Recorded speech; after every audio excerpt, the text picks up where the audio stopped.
Hello students, this is exercise number 12 of the Progressive Monthly Magazine September 2021 on the speed of 100 words per minute. Start. Now, for many years past, most of these problems have been considered in the world context, and I had a feeling, and I still have that feeling, that the continent of Asia is somewhat neglected, somewhat overlooked. It is not considered important enough for as much attention to be given to it as is given to certain other parts of the world. Possibly that has been so because most of the people who were considering these problems were themselves intimately connected with the other parts of the world, and naturally they thought of them in the first instance. Naturally, also, if I have to consider these problems, I would attach more importance to Asia because it affects me more intimately. About that kind of reaction apart, it is quite obvious that you cannot consider the problem of Asia or the problem of Europe or the problem of America or the problem of Africa in isolation from the problem of other countries. It just cannot be done.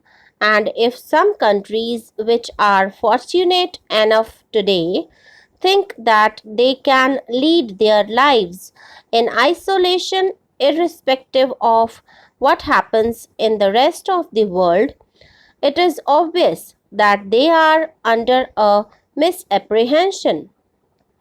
Today, if one part of the world goes down economically, it has a tendency to drag others with it, just as when unfortunately war breaks out, other people who did not want war are involved.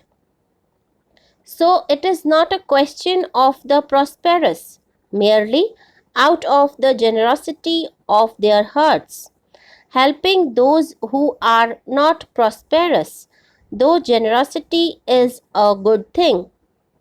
But it is a question of enlightened self interest, realizing that if some parts of the world do not progress, remain backward, they have an adverse effect on the whole economy of the world, and they tend to drag down those parts that are at present prosperous.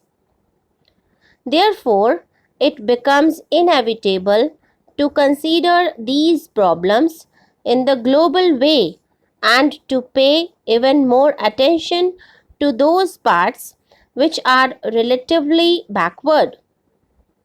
Asia has been for generations past in a some static and backward condition. But during the last few years, mighty forces have been at work in Asia. These forces inevitably thought in terms of political change to begin with, because without political change, it was not possible to have any far reaching or enduring economic change. Large parts of Asia were colonial territory dominated by other countries.